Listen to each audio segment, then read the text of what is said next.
right, ladies and gentlemen, welcome to another episode of Two Fat Guys Talking Flowers, where we're always going to give you the good, the bad, the ugly about flowers.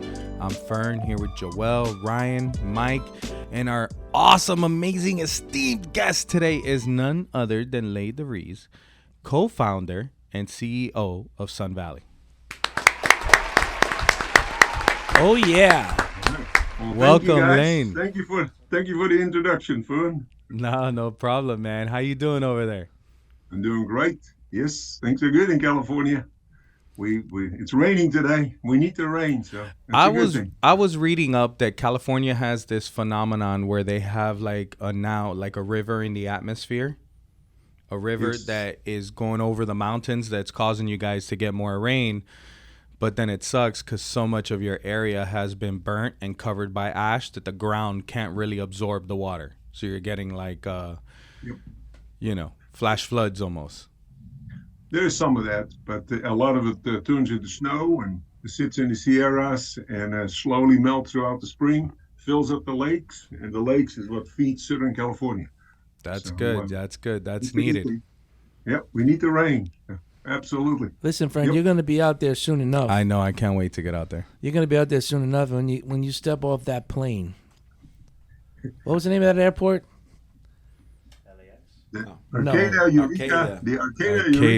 Arcadia Airport.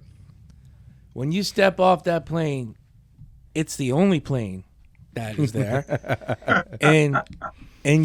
I said to myself, well, just getting off the plane, I said, I'm going to really like this place. And flying in, you flew over all these mountains, snow-covered mountains. Nice. Beautiful valleys and rivers, and it was really a nice flight in, looking out the window. I usually, when I fly, I don't even look out the window, but I was excited. I was looking out the window, and when we landed, it was a smaller plane, but when we landed, we got off the plane, I turned to Casey and Ryan, and I said, I'm going to like this place. Nice. He hasn't stopped talking about it since the visit. Yeah. He really hasn't. Yeah. Yeah, I can't wait to get out there. I loved it. I love this. I love the town. What was the name of the hotel we stayed at? The Inn. The Inn at second and third or something. This hotel was like an old brothel. It was an old brothel. There was a stage. Yeah, it was all rooms upstairs. It was converted. The guy was telling us that it was like renovated in a couple times and whatever. Did it have like actual keys?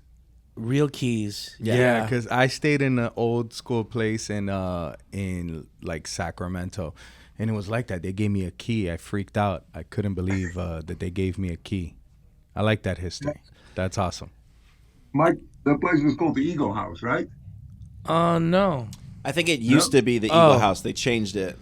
Yeah. Oh, okay. That's the name. Yeah. Okay. They have a restaurant and that opens up like that's twice all a week. Part. That whole little town is all part of the charm of the whole Sun Valley. It's part of it. It was a real good experience. The whole thing. We really enjoyed it. And then we pulled up. We took an Uber to your place. Calling an Uber in your town is not so easy.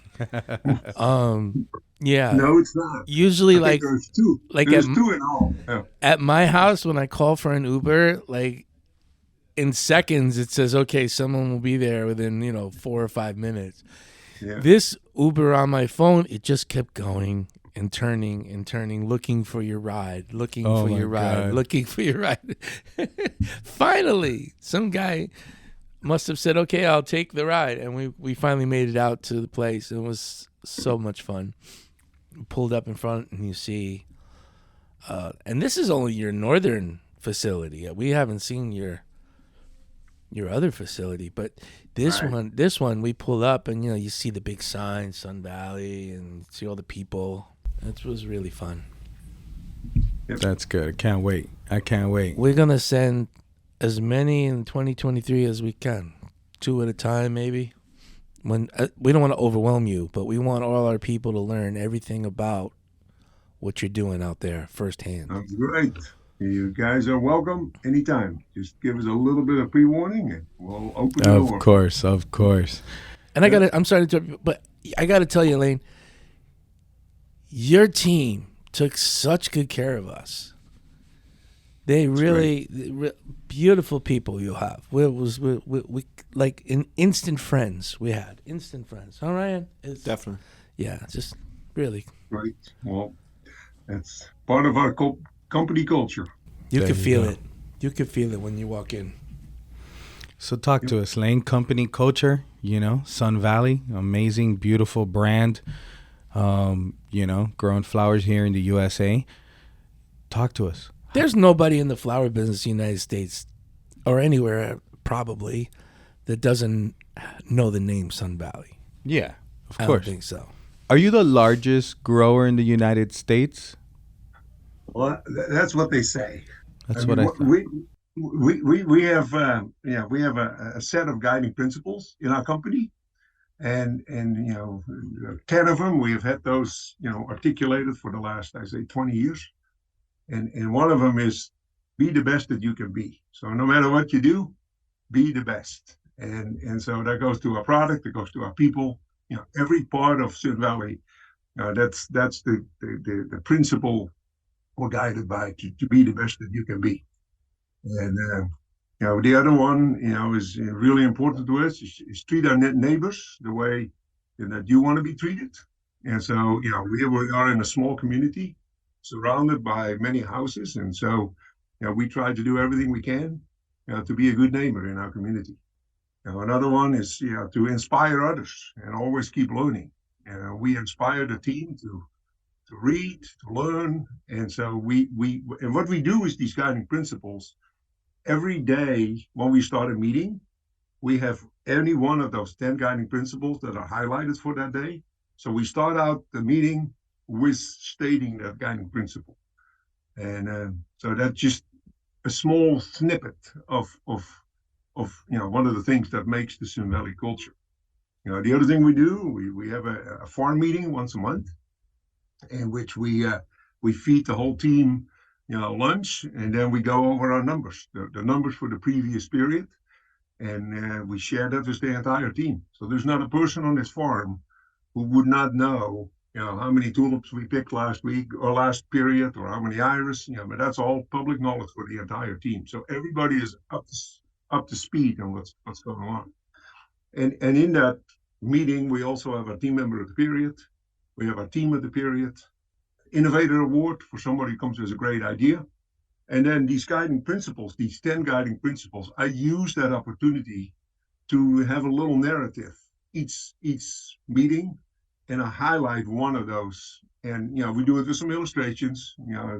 I take some examples from the farm or from my own life, and we just put some pictures together, and then we have somebody who translates. Every time I say a couple of sentences, somebody translates for the whole team, and so the whole Sun Valley team, knows what these guiding principles are. They're not just plastered on a wall in an office somewhere. No, they're all over the farm, and everybody knows them. Everybody can recite them, as they're working in our company. So I think those are some of the small examples of what makes our Sun Valley, our Sun Valley culture. Which is great. Mike hasn't stopped talking about, how well he was treated and how knowledgeable everybody was. You can tell that culture goes through. Congratulations. That's a beautiful thing. Sun Valley, you guys just won a marketing award, right? Yes, the IFPA Marketer of the Year. Congratulations. That's awesome. Cool. That was pretty cool. Yes, and congratulations to you guys for winning the SAF Marketer of the Year. You got two marketers of the year awards now. Yeah, I gotta catch up.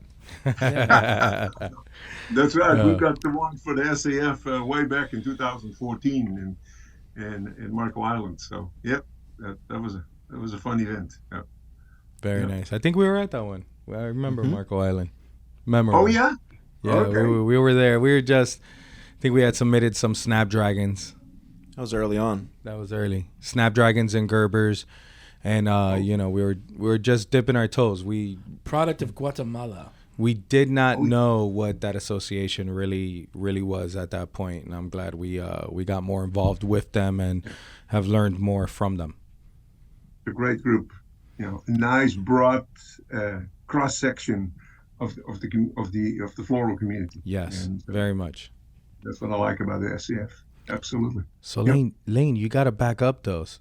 You gotta back us up. You gotta go way back. We want to know how you got in the industry, and some of the steps along the way. I know there's been some varieties that you've bred, some items that you have picked out. Come on, go all the way back. Tell us, how did you get into the industry, Lane? Well, I'm born and raised in the flower industry. I mean, I'm a fourth generation flower farmer. Nice. My family had been growing tulips, forcing tulips from bulbs to flowers, and daffodils in the wintertime. And in the summertime, we did many different type of summer flowers, seed flowers, and perennials. And my dad had a small farm, and he also had a wholesale business. He actually had one of those line trucks. We lived in Beverwijk. I don't know, Beverwijk is basically due west of Amsterdam, right on the coast. Okay. In an area where there's still a lot of small tulip flower farmers. The Coast Tulip Group, you probably recognize them from Instagram.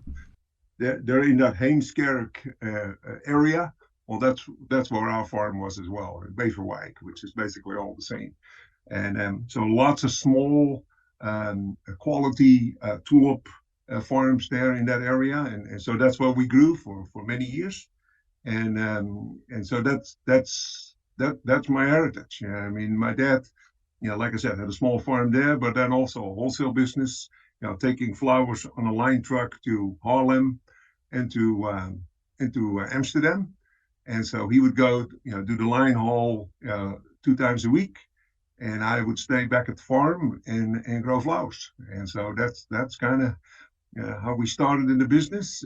But even prior to that, as a young kid, I mean, being 7, 8 years old, I was at the farm, helping my dad, with all the aspects of growing flowers. So it's kind of in my veins, I guess. And from the little kid helping out at the farm, to look where you are now. So what year was this roughly that you guys, you had the farm and you had the wholesale house? Around what time? That was throughout the 70s, through 70s, we were in an area where the city was expanding, so the city actually bought out our little farm plot, and so at that point we started looking for some other land to set up a farm, and one of a friend of mine was a good-sized lily grower in the area. And he said, Lane, maybe in the meantime, come work for me, while you're still trying to find a good piece of land to set up a new farm. And I did. I worked there for about 9 months or about a year, and actually learned, to grow lilies, which was pretty cool. And in those days, it was mostly Asiatic lilies and a few Stargazer and a few Journey's End. Mike, you probably remember Journey's End. Yes, sir. And some rubrums. And so those were the days where Casablanca was around, but Stargazer had just come on the horizon in those days. This was 1982. We spoke all about that when we were You guys are about the same age, right? Yes. Yeah. So, I'm born in 60. And I'm a little older. 62? I'm born in 63. 63. Okay, so you're about the same age. So it's kind of cool to see, because you guys basically grew up in this industry around the same time. So it's like the same situation, just in a different set of eyes. So it's cool to see the comparisons. Correct. But I was working at this lily flower farmer there in Heemskerk, and looking at the horticultural magazine, which comes out every week. They were looking for a lily grower in Oregon, for a company called Oregon Bulb Farms. And Oregon Bulb Farms in those days was a large grower of bulbs, and mostly Asiatic lilies in those days. They had a few Orientals, but not very many. And they also had a hybridizing program. A lot of the Asiatics that were in the market in those days actually originated, at that farm there in Oregon. But their flower program was weak. They did grow some flowers, but the quality wasn't very good. And so they were looking for a young Dutch kid to come in and help them out, I suppose. And so So I responded to that ad, and the CEO of the company in those days came to Holland, interviewed me, and next thing I know, a few months later, I'm on an airplane to the Wow, United man. States with $160 in my pocket. What a change, huh? Was there a big challenge for you to leave to fly to the U.S.? Was there a big did you have to pack up a lot, or was there a lot of people you left behind? Just a suitcase. Just a suitcase. That was it. and at that point, I wasn't sure if this was going to be my destiny to end up in the United States or not. I figured, hey, be a great experience. Go to a foreign country. What age were you then, though? What age were you at that time? 23. 23, yeah. So what age were you when you went to Holland to live in Holland? I was maybe 18 or 19. Something like so that. He was there growing while you were there. You guys probably met each other at some flower bar. I wasn't there that long. So anyway, I came out here, age 23. My English was horrible. I was not very good at English at all. So I came to that place in Oregon, and I was only there for a few weeks. And then I heard him talk about, Sun Valley this and Sun Valley that. Like, well, let's go. What's the story with Sun Valley? And at that point, Oregon Bulk Farms, which was owned by a larger corporation called Melridge, which was actually a the Melridge Corporation. Sure. Yeah, they were actually a publicly traded company, and at that point. But they were into more than just bulb producing. They were into other flower things too. Oh yeah. No, Melridge. I remember that spread name. out, and so. But this is the early beginnings. At that point, it was just Oregon Bulk Farms and Joe Berger, which was a supply company. And then the next acquisition they did at that point was Sun Valley. And so as they were contemplating to actually acquiring Sun Valley, I started looking at the climate data in Oregon, because that's where we're supposed to set up this lily flower program. I looked at the climate data in Oregon, in the Willamette Valley, and I compared that to the climate data in Eureka, California, where where Sun Valley is located. And I found that we have way more light here in the summertime, way more light in the wintertime. Our summers are way cooler. The average temperature in the Willamette Valley is in the 80s in the summertime. The average temperature in Arcata in the summertime is in the mid 60s. So I put a little report together for the CEO and the founder of the company, George Jubline, and I said, hey, if you buy Sun Valley, I don't know what's going on there, but if you do, then I believe that you would be far better off setting up that lily operation in Arcata rather than the Willamette Valley in Oregon. Wow. So we looked at my report, and I backed it up with all kinds of climate data from, and so we looked at my report and said, you know what, you're right. If we buy Sun Valley, that's where you go. And so that's what ended up happening in January of 1984. This is only 3 months after I had arrived in Oregon. I was on a plane to Arcata. I came out here, and in those days, Sun Valley was daffodils in the winter, from December through basically mid-February, different varieties. Volunteer iris in the spring, basically starting in March with ideal in Wedgwood, white Wedgwood, and ending at the end of the season, which is basically the end of April, with Hildegard, and everything in between. So a whole range of different iris varieties, and then in the summertime, they would dig the tulip bulbs, or the daffodil bulbs, and it was basically a bulb farm. And in those days, Sun Valley was called Sun Valley Bulb Farms, very appropriately. And so I came here, and the operations manager in those days, Tommy Turner, he was a little intimidated with this new corporate entity coming in and taking over the farm. He put in his resignation. So the previous owner of the company, called me into his office, and Tommy Turner is already sitting there. He said, Tommy, right here, he's actually put in his resignation. He's going to leave in 3 weeks. You're going to be the operations manager. My English is still really poor at that point, and okay. And so that's kind of how it started. So I started as the operations manager in the spring of '84, and How many months had you been in the United States at that point? by now I've been in the United States by 4.5 months. Yeah, so Wow. You were on the express train. What a Wow. decision to leave Yes. Holland, man. Wow, that's amazing, Lane. Keep Yeah. going. So what happened? How did it start? What were you doing as operations manager?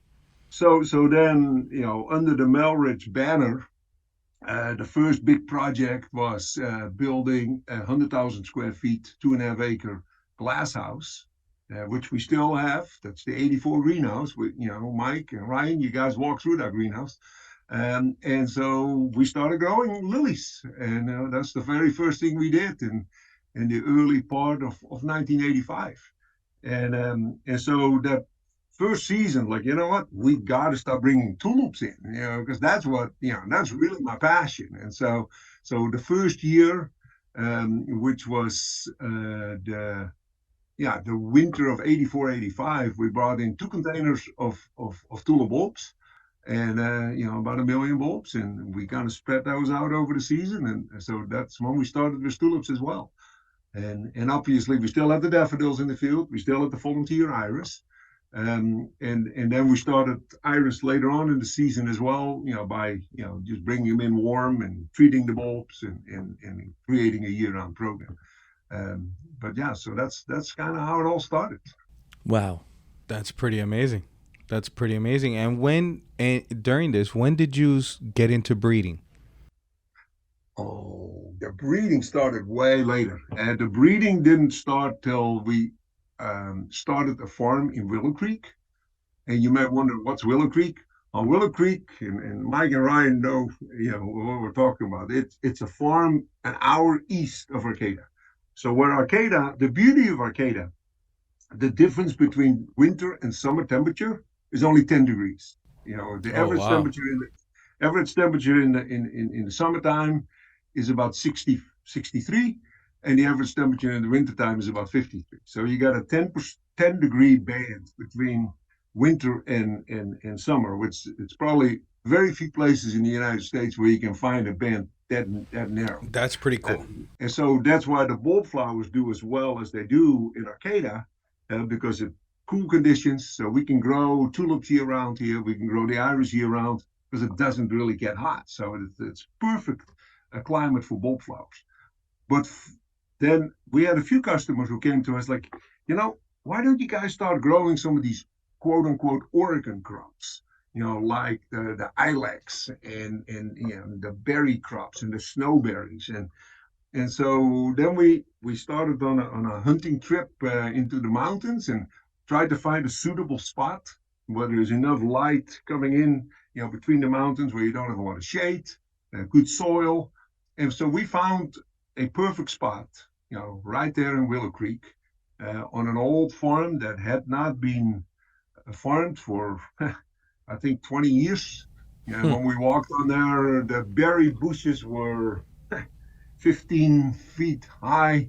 There was bear poop everywhere. But so we started digging around in some of the soil where you could see an open spot, and the soil was beautiful. There were no rocks in it, and a very nice loamy soil. So we signed a lease with the farmer who had really not done anything with that farm for, like I said, at least 20, 25 years. And so we started growing, a whole range of different crops, including ilex, including cotinus, including snowball viburnum. And this is way back in 1999 when we started that. And so we had a small patch of ilex in those days. But one of the varieties that we grew, the main variety that we grew, was the Oosterwijk variety. And I don't know, in the previous We were trying to remember the name. Oosterwijk, yeah. Only Casey remembered the name. We couldn't remember the name. and the Oosterwijk variety is really the predominant variety that is grown in Holland. I mean, it's been around forever. Mm-hmm. A lot of growers in Holland grow it. It grows very prolifically, but the problem is Oosterwijk, it's very wild, and so the berries on an ilex on the Oosterwijk will be spread out, and there will always be a piece of wood left beyond the berries that you have to trim off. That is if you don't use growth retardant like B9, and that's what most of the ilex growers do. They spray them in the summer, with B9 to keep it more compact. Or the other thing they will do in Holland is they actually cut the roots at a certain point, and by cutting the roots, you keep everything more, you basically pester the plant and create that compaction as well. But it's a lot of labor to cut the roots. It's not environmentally sound to be spraying growth retardants like B9, or you may actually recognize it as LR. LR is something that got a lot of notoriety, during the Apple scare in the 80s, or the other thing that you need to do is then cut it all by hand, which is something we've been doing for years.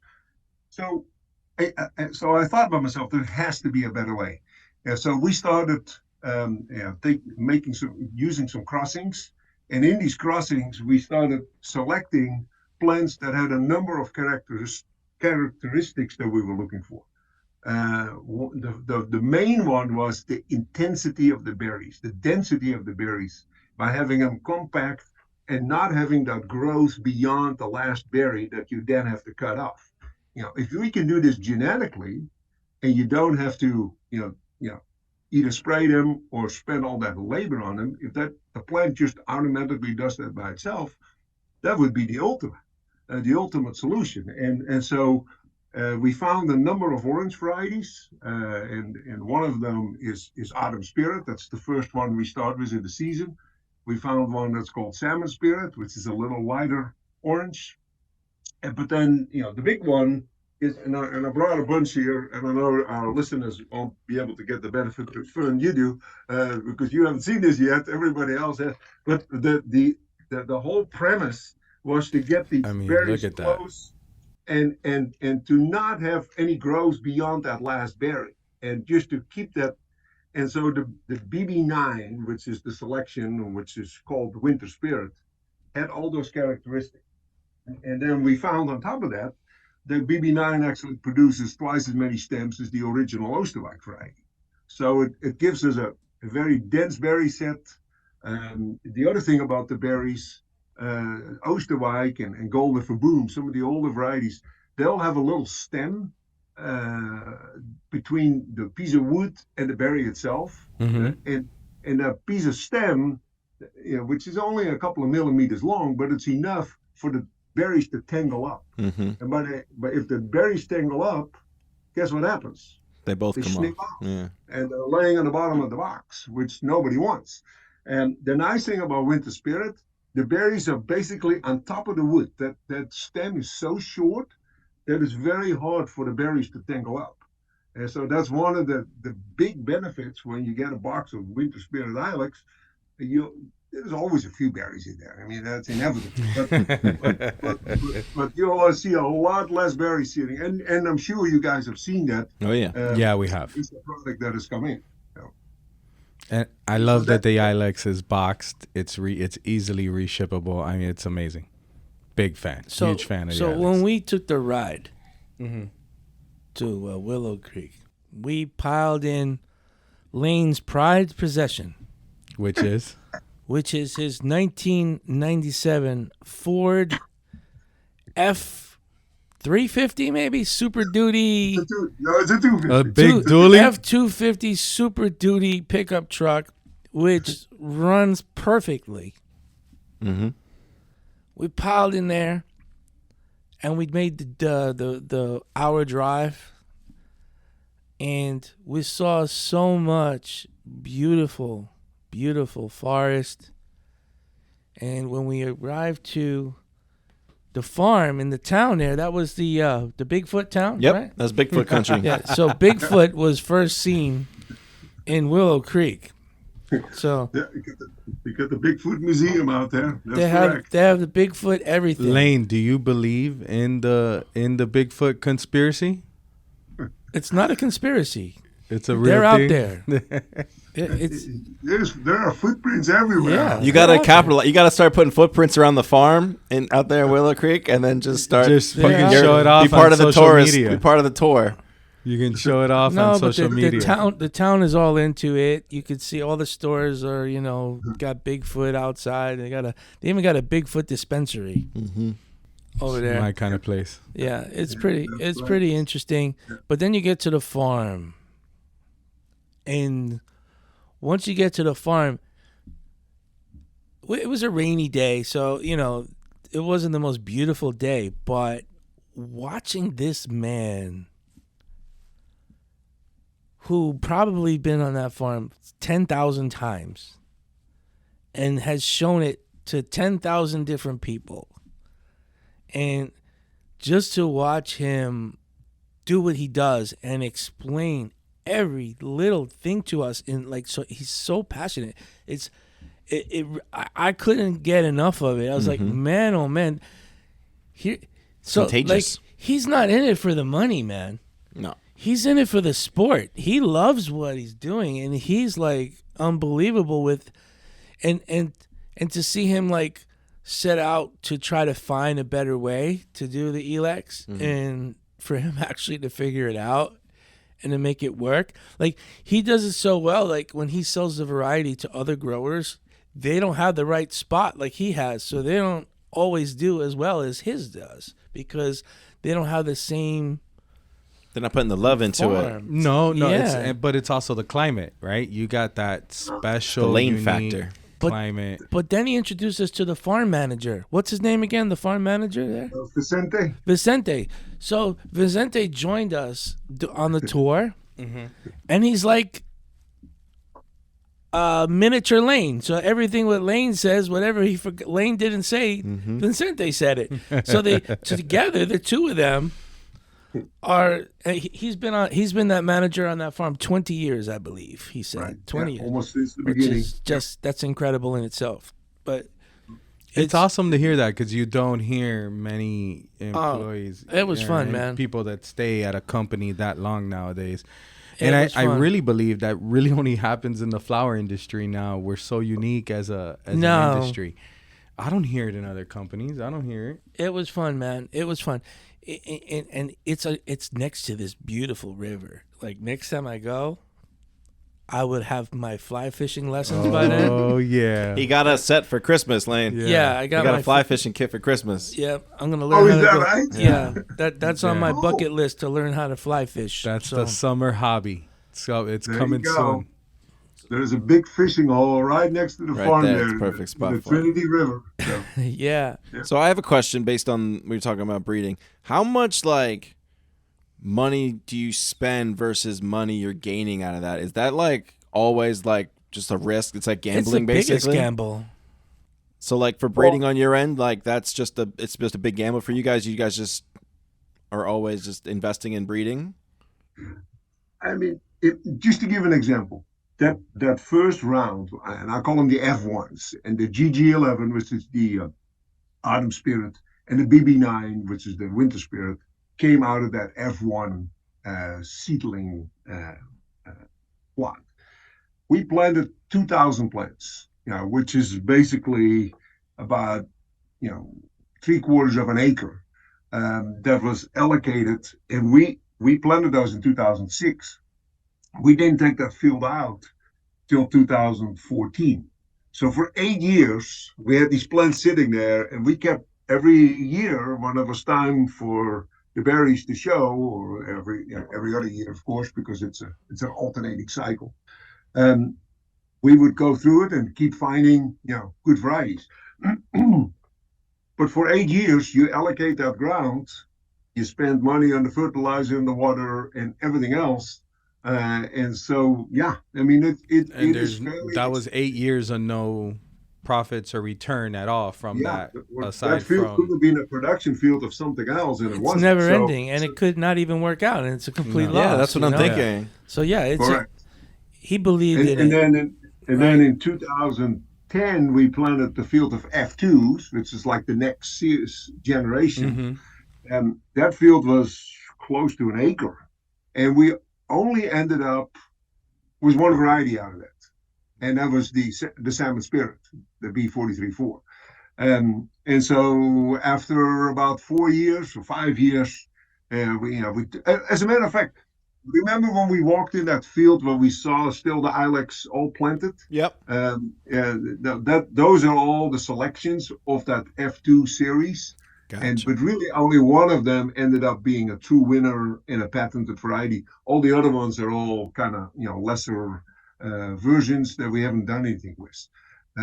But yeah, so that was a full acre that was taken out of production or for other things, for about 5 years. And so then the F3 field was about a quarter of an acre. By that time, we got a little smarter and we looked at it the first time and we picked out a couple of good ones. And then we took the field out. So that field was only out of production essentially for 3 seasons. And now we have then we had an F4 field that we just took out last year, and we ended up with about 12 selections out of there, including a couple of really nice gold ones and a very nice mandarin orange. Yeah, that was really nice. But we have yet to see if those are good production varieties, and this has happened now a few times where we see in that F3 field, we thought we had a couple of reds that were better than Winter Spirit. So the one of them is the 44, and the other one is the one with ends with 60. He showed me his clipboard with all the statistics on every single plant. He showed us just one page of the binder of many binders of an office full of the statistics. But he knows. Yeah, it was the so in depth. Yeah. But it's in depth. It's a ton of work. It's a ton of work that goes into it, and it's. I mean, but as I said to you guys when we're walking the farm, hybridizing is almost kind of like a disease. Yeah. Once you get into it, you're always looking for something better. Right. And you're always looking for an improvement. And sometimes you think you have found that improvement, and then you start growing it commercially, and you find out that the yield per plant is not as high as the Winter Spirit, or the berry set may not be as good as Winter Spirit. So every time now we have found that, all the new creations that we have selected since that time, we have yet to find a true improvement on the Winter Spirit. So the Winter Spirit was a lucky hit way back in, I think the first time we selected that was way back in 2009.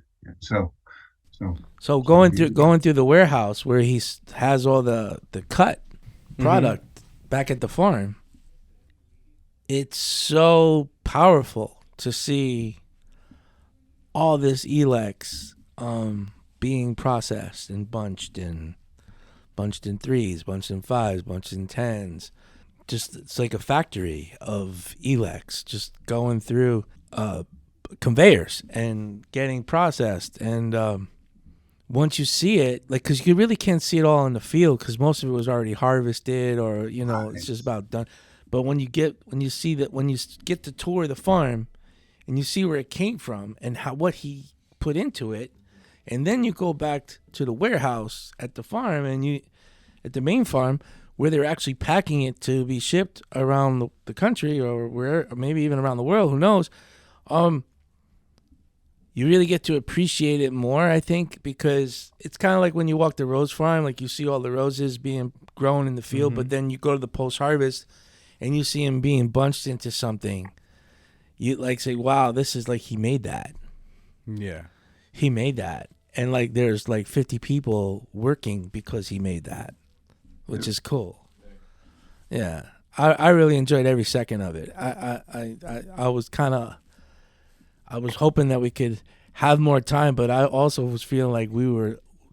He gave us 3 days. We were really 2.5 days. Taking a little bit too much of you guys' time, but it was really a great education for me. The videos and all the pictures and everything they set back. Yeah. It looked amazing. Kudos to you. And to be able to see that with my sons was also pretty cool because we very rarely travel together somewhere. So I think we're going to be doing more of that because I kind of liked it. I don't care if they didn't like it, but I kind of liked it. Yeah, we hated it. It was terrible. Traveling with Dad. Blast. They Come on. had a blast. Traveling with Dad. Come on. But we're gonna do more of that stuff. But yeah, that truck, Mike, that truck, I bought it way back in 1996. It's a 97 model, and I got 464,000 miles on it now. My God, Lane. It's also got the custom license plates. Yeah. Mr. Woman's Day on the back of the license Mr. plate. Woman's Day. What's the story behind the Yeah. license Well, this guy plate? invented the Women's Day holiday. You're responsible to bring that to the United States? I don't know if I'm responsible for it, but it definitely helped contribute to it. Let's put it this way. But yeah, Women's Day obviously has been around for a long time. It started way back in 1908, and it actually started in New York City. So it's actually an American holiday. But after the Russian Revolution in 1917, it kind of went across the pond to Russia, and it became a big holiday in Russia and then in the East Bloc countries for many years. And after the liberation of Russia in the early 90s, Women's Day really grew into a huge floral holiday. And in Russia, as you well know, it's bigger than it is than Mother's Day or Valentine's Day. So don't you think, Lane, that that we as an industry here in the United States are kind of sleeping on that we don't really promote it enough, that it's kind of like tucked in a corner somewhere and it comes out once in a while? It's not like it's not a huge thing. And it's coming. Is it being promoted more and more, you feel? Absolutely. And we're hearing that, throughout the industry, how more and more people are starting to run with it here in the United States. And the beauty of Women's Day is, first of all, it's not color specific. Yeah. Secondly, it's not flower specific. It's like Mother's Day. And yes, but the biggest, the strongest attribute of it all is the fact that 50% of the population is eligible to receive flowers on that day. From little girls to grandmas, at least. Everybody receive flowers on that day. So that makes it a very powerful premise to really help consumption of flowers. And the thinking behind all this was not necessarily Women's Day on it in itself, but the fact that as an American flower industry, we are so focused on Valentine's Day and Mother's Day. We are so Valentine and Mother's Day centric in the way we approach our whole industry. And I think that's a missed opportunity. I think we are far better off to not put as much. I mean, obviously Valentine and Mother's Day is what they are. I mean, it's great. But I think as an industry, if we start focusing more on holiday opportunities through the rest of the year, I think that in by itself will help increase consumption of flowers. I agree. I'm all for the Women's But Day. I think these things are promoted more in the mass markets than they are in the mainstream of the flower industry, which is a shame. And it shouldn't be that it shouldn't be that it's a mass market thing, or Sweetest Day, or whatever other small holidays may be. Women's Day and Sweetest Day should be right in line with Valentine's and Mother's Day, in my opinion. It's another reason to buy flowers and to give flowers, or even other gifts. The industry needs to promote more across the whole platform. Everybody needs to promote more. Yeah, I think the mass markets do a better job at that than. It's gaining. It's definitely gaining ground, but like I said, I mean, I don't think that's where it should stop. I mean, we in other countries, you got Back to School Day as a huge holiday in September, where the teachers are give the flowers all over, and so I think there are opportunities like this throughout the year where we can create other holidays, and that in and by itself will keep our flowers fresher as well. Absolutely, yes. More holidays scattered throughout the year. So that's why I've been a proponent of Mr. Women's Day. I love it. Preach on. Speaking of preaching, I heard your sermon on conviction. Did you listen to it?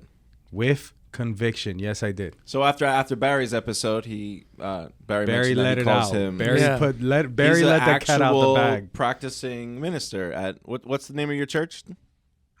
It's actually a small little Presbyterian church in Blue Lake, and I did it for about 5 years, and then with the pandemic, that little church got closed, and it hasn't reopened since. So I haven't done it for about 3 years now, but I used to do it once a month, kind of as a fill-in, as a lay minister. I mean, obviously, I'm not a theologian, but he's the flower minister, the flower grower minister, and he would you were incorporating, your teachings on the farm and things that go on in the farm into your sermon and how they relate, with religion and everything. I thought it was brilliant. Yeah, I thought it was brilliant. Well, thank you. You can keep that going. We don't need the church. Yeah, you don't need the church. You don't. Keep preaching. Keep preaching. Keep bringing flowers Got the to YouTube. the forefront. That's right. Yep. Well, I definitely have every intention to. It's just being somewhat preoccupied with a few other things, as of late. But yeah. All that breeding you're doing over there, that's taking up all the time. But I definitely have every intention to go back to that, because I do enjoy it. And Vern, to your point, I mean, one of the things that these sermons are, what make them what they are is incorporating illustrations, from the farm, illustrations from my past, from my early life, and so the more illustrations that are kind of incorporated, that kind of keeps the story. And so did all that come naturally from you, or did you have to do a lot of prep work, and was it a lot of work to go into that? It takes a fair amount of prep work. I mean, first of all, I did not study theology, so it's something that is somewhat foreign to me. But I do enjoy it, and so, but by doing so, I would go through the lectionary, which gives basically a set of scripture readings for a particular day, and so you choose out of that lectionary. So, and I would look at it like, okay, how can I make a story out of this?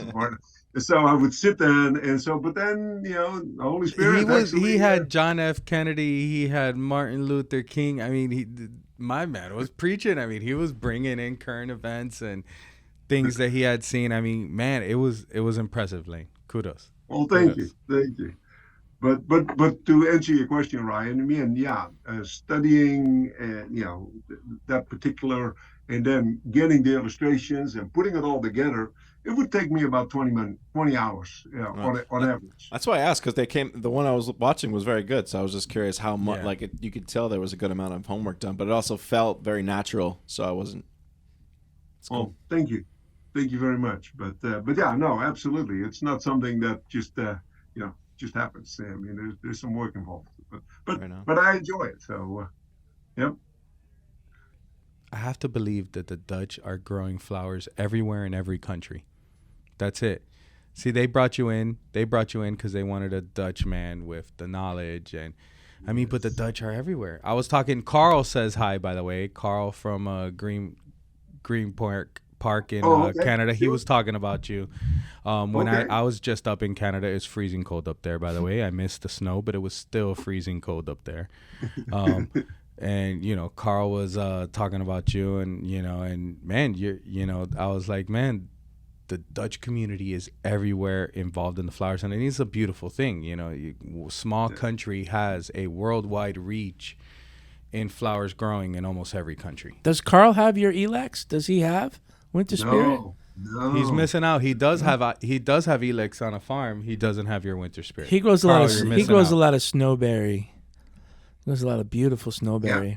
We bring it down from Ontario when he's in season, if we can get some, because it sells so quickly up there in Ontario. He doesn't even need to export it. Yeah, no, actually, that would be a possibility. I mean, it took us a while to get, because the patent laws in the U.S. are different from the patent laws in Canada. So we had a U.S. patent, but we didn't have an international patent yet. But now we do. So yeah, no, we can definitely talk to Carl about that. Absolutely. Yep. So are you selling the Winter Spirit now back to the motherland, back to the Netherlands, to the growers out there? we have a group of about 7 growers that are testing it on their farms right now. Nice. Right on. And we have a That's grower awesome. in the UK as well. So yep. Look at that. Everything goes back full circle. I love that. That's fantastic. Yeah. Have you ever seen, Lane? Have you ever seen how the Dutch grow the lilac? Have you ever Yes. seen that process? Yes, it's fascinating. Fascinating. Absolutely. The one that grows in the water. They grow it on an Yes. island, They're on the island in the Ellesmere Lake. and then they go out in the island. They dig it out, and they put it on a boat, a little boat, and a barge, and then they bring it back to the greenhouses like 500 degrees Fahrenheit and force it open. But it's just Yeah, you die of heat stroke in that greenhouse. backbreaking Seriously. work. It's just incredible. It is incredible. You talk about labor. That's amazing. Yeah. Amazing amount of What I labor. had to get is that out of the that most greenhouse. labor-intensive It was too flower hot. to grow? That's the most labor-intensive thing I've ever seen. Yeah. What would you Yeah. say, Lane? The most labor-intensive flower to grow? I think the lilac are probably right up there. For It's all the manual work It's that's a involved ton in of digging work. those plants up, putting them on a boat, and then dragging them into a greenhouse. And then when they're done, 6 weeks later, Mhm. they take those plants and they put them back on the boat and they put them back out down on the island. Yeah. Ay, ay, ay. That's It's a a lot process. Of hard, That's a backbreaking process, work. man. That's dedication. Dedication to your craft. You gotta love what you're doing for that. Yep, for sure.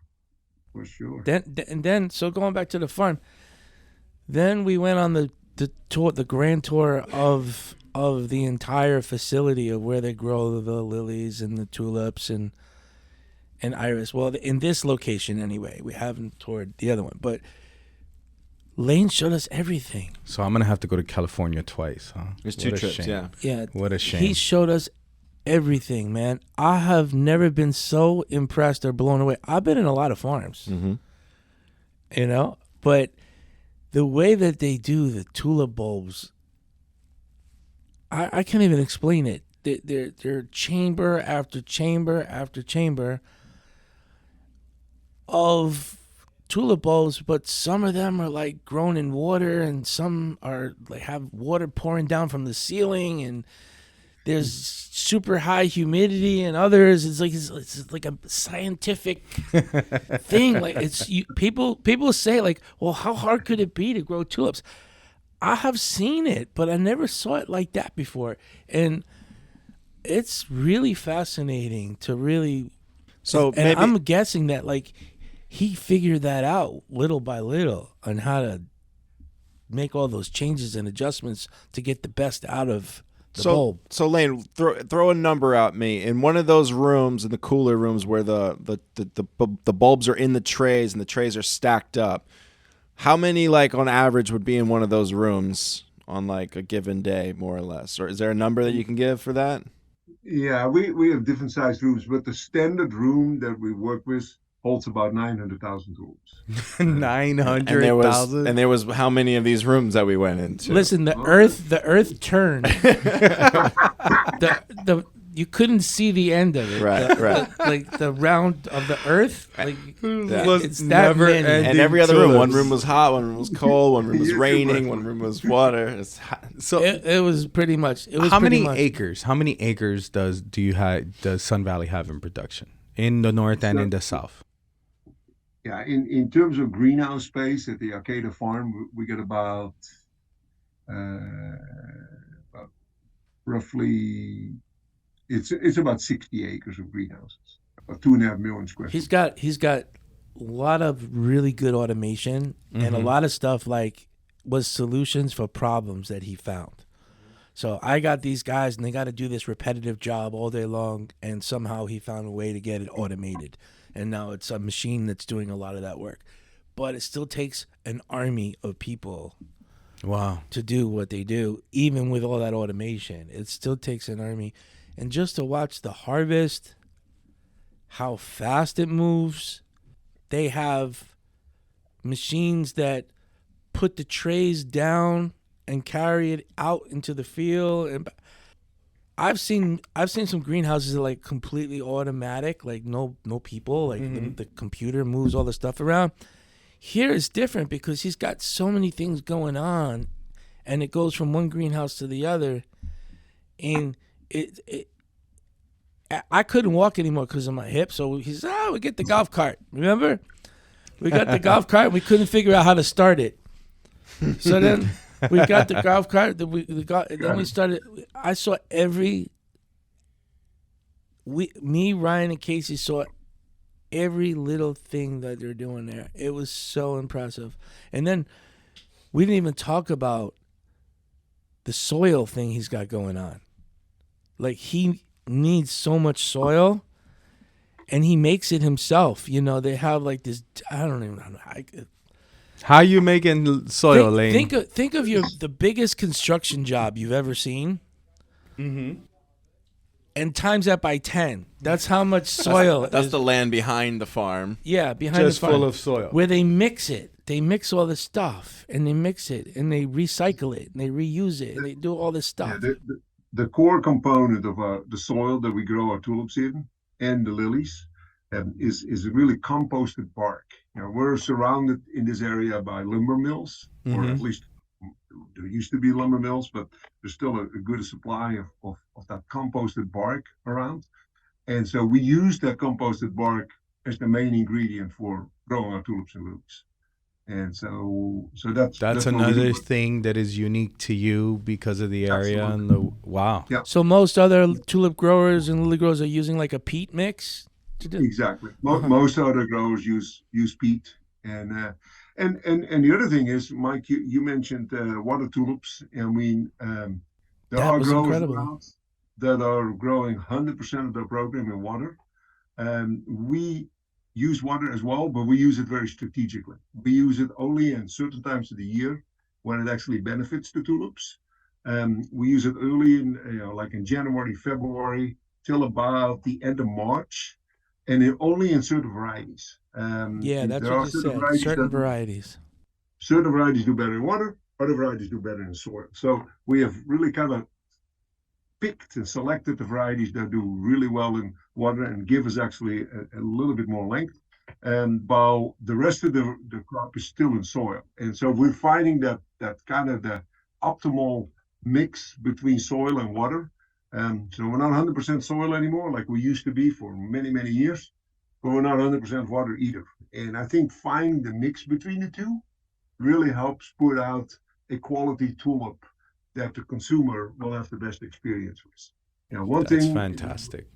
One thing we have found is that when you take a water tulip and you grow it late season, once you get into April, and particularly once you get into Mother's Day, those bulbs that you plant in water have essentially been held dry in the dry condition. And if you hold them in the dry condition too long, they start dehydrating. They start, they're just not happy anymore. So the minute you plant those in water late season, those bulbs just want to get it over with. So they grow really fast, and particularly when the temperatures start rising, they grow too fast. So what you then start seeing is the foliage on those tulips is no longer dark green. Now it starts getting kind of this light green, almost yellowish. And that's when, for the consumer, the vase life for those tulips is greatly reduced. So that's why once we get into the spring, once we get into April and May, we are back to 100% soil tulips to guarantee that the tulips that your customers receive, and therefore the consumers receive, he still gives the best experience. And this is a place where we just don't want to compromise. And I believe in water, but I only believe in water to help facilitate the program that we're running rather than replace it. Does that make sense? That totally makes sense. Yeah. And that's in the North Farm, but you also grow tulips in the South as well? No, we don't. No. We do not. So what are you growing in the South? The North Farm is really what it is. The South Farm essentially is we have a contract grower there that used to work for us, and he grows for us in Oxnard. And we have another contract grower that grows for us in Baja, California, in Mexico. And then we have a number of smaller farms, in the Oxnard regions who also grow for us. And so it's really, Oxnard is a consolidation point. Okay. We have the warehouse there. All the product from Arcata comes there. The products from the growers in Oxnard comes there. product from Baja comes there and gets consolidated and then shipped out across the nation. Okay, that makes sense now. Now I understand everything. So but then, he's got a lot of stuff going on in Arcadia. yeah, man. so you don't have to leave. You really don't leave Arcadia that much. That's where all the You should hear about the flights he used to take to Arcadia. Oh yeah. I used to go to Oxnard every week, but since we're now using that as a consolidation point only, I don't go to Oxnard that often anymore. So, how many flights did you used to take? yeah, we had some very interesting flights to Oxnard. I mean, we the story. He downplays these stories so Yeah, hard. no. He's talking about, Come we had on, some share, crazy flights. share. Let's do it this way. We flew to Oxnard for 20 years every week. So that gives you 1,000 times that we actually flew to Oxnard. So the odds of finding some really interesting moments just kind of increases by the vast amount of flights that we took there over 20 years. So, but yeah, we had a couple of situations where one of the engines blew up and we had to make an emergency landing, and so yeah, and then we had another story where the plane was on the way from Arcata to Oxnard in the morning, and this is way back in the early days when we were flying in a Seneca. I don't know if you're familiar with propeller, small propeller plane. Piston, twin engine, but pistons, and Senecas are not pressurized, so you cannot go high. So typically couldn't only fly at about 10,000, 11,000 feet and not higher than that. So in the wintertime... You need to close your eyes when you're listening to this story. Just close your eyes and imagine that you're on the plane. I don't want to imagine. I'd be definitely terrified. So inevitably, in the wintertime, when you hit these winter storms like we have right now, you can't get above the storm because at 11,000 feet, you're in the middle of it. But so anyway, so in the morning, we were flying. It was actually decent weather in the morning. And but so every time the plane was getting above 8,000 feet, engine started to sputter. So as long as you stay below 8,000, everything was fine. Oh my God. Like, okay. How terrifying is it that the pilot has to find this out? The pilot has to find this out just normal. Like, okay, well, we've tried to go 8,000. We can't now. I know. But then we got to Oxnard. And everything was fine. We visited the farm all day long. So by about 4 o'clock in the afternoon, we got back to the airport. And so I said to the pilot, like, we got that fixed, right? And he said, no, I'll have that done in Arcata tomorrow. I'm like, okay. So then we flew back through Watsonville. We had to make a stop there to look at the building over there. And so as we were leaving the Watsonville airport, you could see the storm coming in over the ocean. Like, okay, isn't that so good? And the guys in the airport were already saying, like, that's a really big storm coming in. Like, oh, okay, whatever. So it wasn't the pilot like a military pilot from Vietnam or something? That was fearless. He wasn't afraid of any of that. So here he takes off, and now we're flying way out over the Pacific Ocean, because he's trying to stay clear of the airspace around the San Francisco airport. Mm-hmm.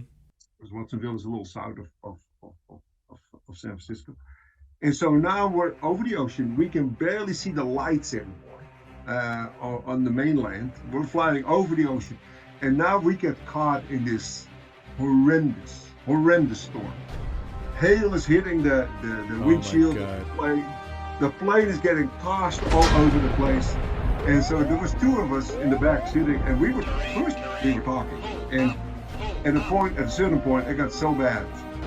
They got completely quiet. We were both sitting there. Everyone was praying to Jesus. Everyone's praying, dear Jesus. Please just let me get home today. It's like, if something happens to this plane right now, nobody will ever find us, because we'll end up at the bottom of the ocean. So anyway, and that went on for about 45 minutes. Then we finally made it back to the mainland. Oh my God, 45 minutes. And here I'm thinking, okay, what about the sputtering engines this morning? I mean, this plane is still not fixed. So anyway, it was an interesting ride. But I think one of the last times we used the Seneca, and we went to a slightly larger plane. He showed us the airport he used to fly out of. It's the runway's like, I don't know, about 30 yards, not very far. And he said that they have there's no electronics to land. You got to land by. You actually have to fly the plane. Yeah, and so like it'd be fogged in. The guy would land anyway. or land to the other airport. Your pilot friend was having Vietnam flashbacks fighting the storms. But don't you think that's like commitment to like jump on a plane every week for 20 years every week? Go? Like when I go to Ecuador like maybe every 6 weeks or so. Only when I live in Miami. I don't even go that often. He was going every week. That's commitment. That's real commitment. And he was going out, just him. Like the management team would go, right, Lane? Yeah, absolutely. Yeah. Typically, we would bring a group of 4 or 5 of us. Yeah. I love my job. I love the flowers. I hate the flights. Well, so you could be walking, like, one of the cool things I liked, because, he's got some award-winning lilies. I'm walking through the greenhouse, and, like, there would be all buds of Oriental lilies. Everything would be buds, but there'd be this one that has flowers open, like all the way down in the middle of the greenhouse. You gotta walk down to see it. It's like that one showstopper in like around millions of bulbs that haven't colored up yet. I like that kind of stuff. Oh, and then he was explaining to us about the iris. I had no idea that iris was so difficult, and that he has to, when he grows outdoor iris, he can't grow iris on that land for how long, Lane? I mean, nowadays in the old days, there was metal bromide, but since metal bromide is no longer available, it's once you have planted iris on that particular field, you pretty much are done.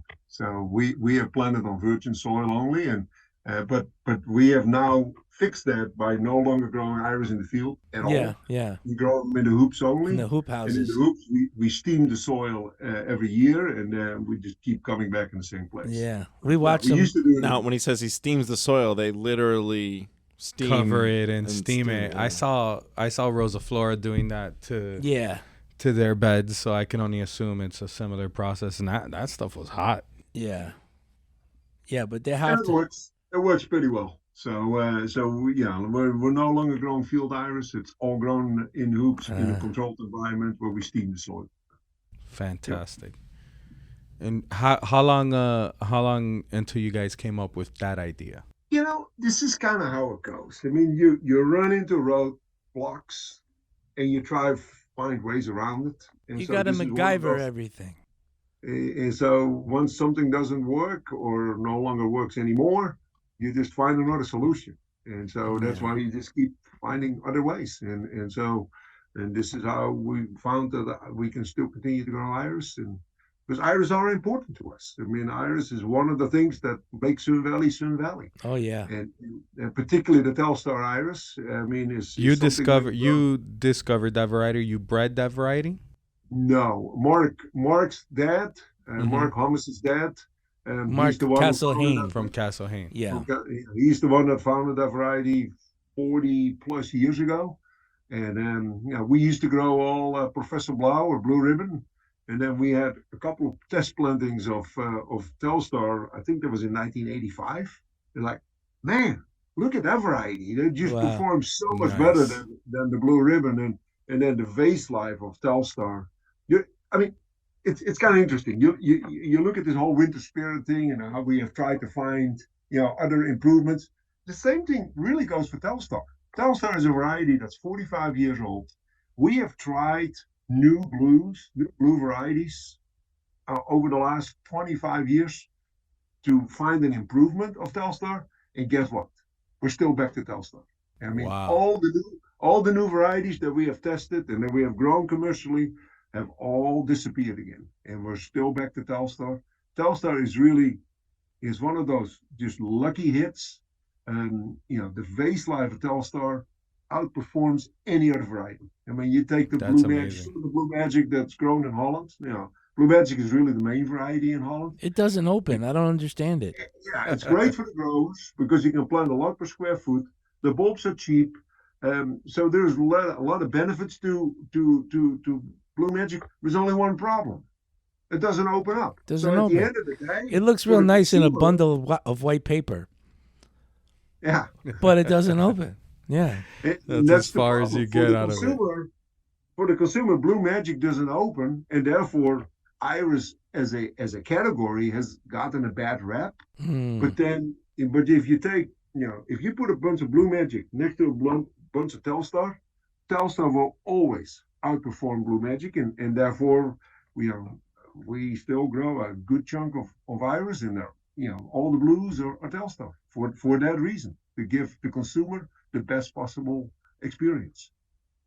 Yeah, well, that you do. Mm-hmm. Congratulations. And he's got Helleborus growing over there. He's got. Oh, don't forget kale. The butterfly ranunculus. Oh yeah, ranunculus. Yeah. You didn't really see those because they're not blooming right now. But our butterfly season is going to come on a little bit after Valentine's Day in March, April. In Mother's Day, well, just rope off a few greenhouses for Jeff Fresh. What about the Woodwardia? Where in the dinosaur hidden land did you find Woodwardia? It looks like what the dinosaurs used to eat. We got some fans down here in Miami for that stuff now, right? Yeah. Well, we have this small division in our company called West Coast Evergreen, and we source greens from local pickers in the area.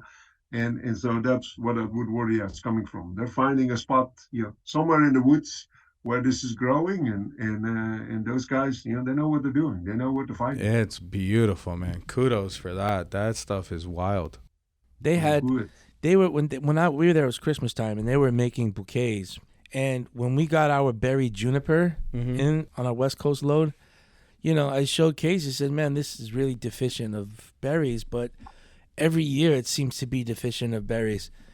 And then we were at Sun Valley and they were making bouquets and they were using berry juniper in one of these bouquets. It was loaded with berries, man. And I said to Casey, this is what we need. This is what we need. Berry juniper with real berries on it. And it was just, you could just see how fresher the greens were than what we get here on the East Coast. The greens were super fresh. Yeah, they look good. They looked really good.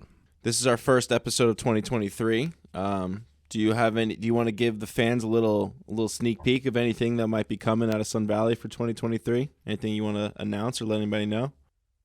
Like I mentioned a bit ago, our butterfly program this year is bigger than it's ever been. So I'm really excited about that. In all the other crops, we're working on putting out the best product possible. For our customers, and we'll continue to keep working on that.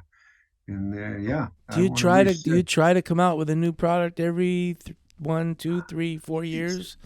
Something different? It's not so much that we necessarily try, but when opportunities arise, the butterfly opportunity arose about 5 years ago, and we ran with it, and it became a smashing hit.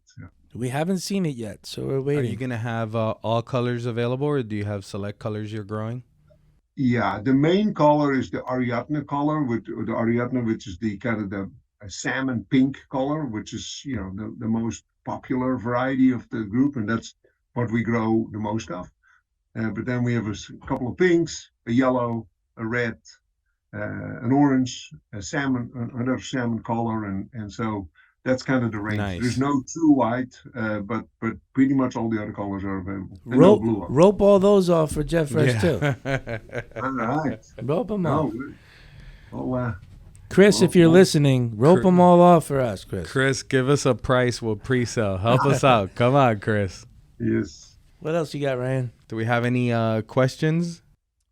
No questions from emails, but we did get a few people emailing requesting their fatty hats. So now the email's back working. So keep sending your requests for your fatty gear to fatguys@jeffreshflowers.com.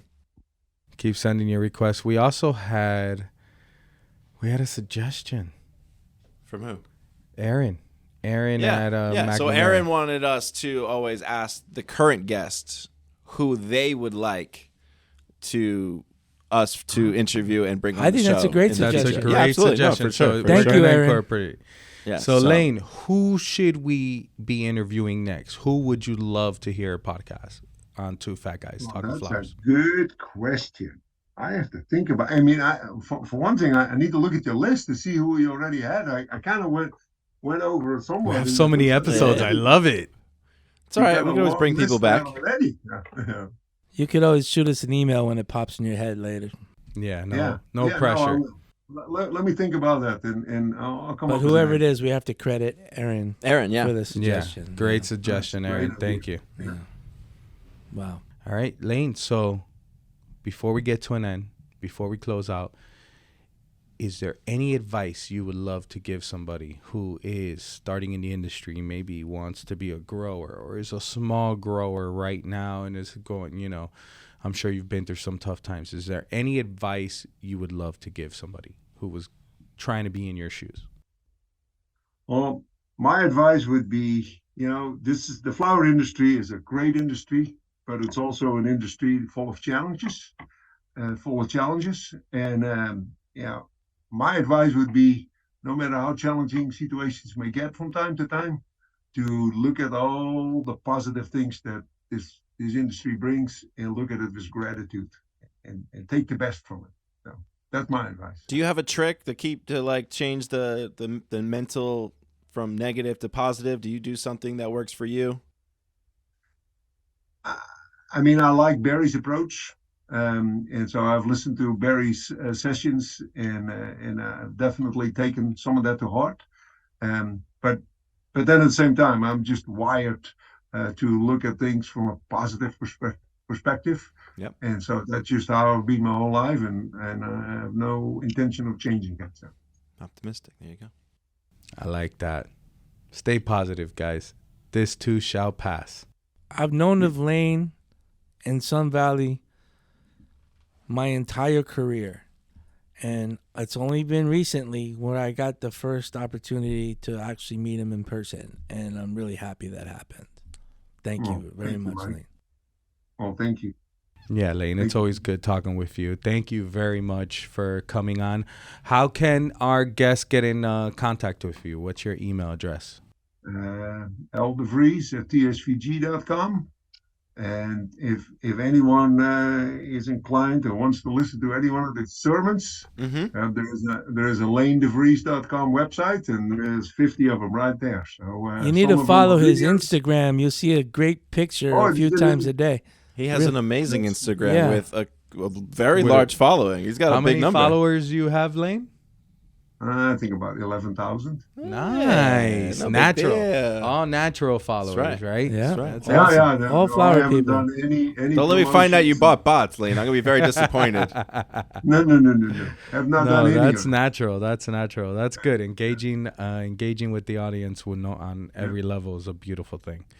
Thank you for that. So any other questions, guys, before we wrap up? First episode of 2023. We are gonna work our butts off and bring you a ton of guests. I promise. We're starting real high. We're starting high. We're setting the bar high. Setting the bar real high for 2023. So somebody better find us a good guest to follow up because. Oh, and we didn't mention that if anyone's looking for Sun Valley product out of Miami, yeah, they could always give Jeff Fresh a call. We always have an inventory of beautiful Sun Valley products. There you go. Perfect. We're blessed to have that great supply. I want to wish you and all your fan base a happy New fatties. Year. Yeah, we're called fatties. Happy New Year. You're gonna get some hats that say Fatty Club. So yeah, you're gonna get welcome to the Fatty Club. We need a picture from the greenhouse of you with the Fatty Club hat on. Oh my. So ladies and gentlemen, welcome to 2023. I hope you enjoyed this episode as much as we did. Lane, thank you so much for joining us. Really appreciate it and sharing some of your rich history. Can't wait to get out there. I'm going to see you soon. I'm coming to you soon, I promise. Right after V-Day, I'll be there. But ladies and gentlemen, thank you very much. This has been another amazing episode of Two Fat Guys Talking Flowers, where we're always going to give you the good, the bad, the ugly about flowers.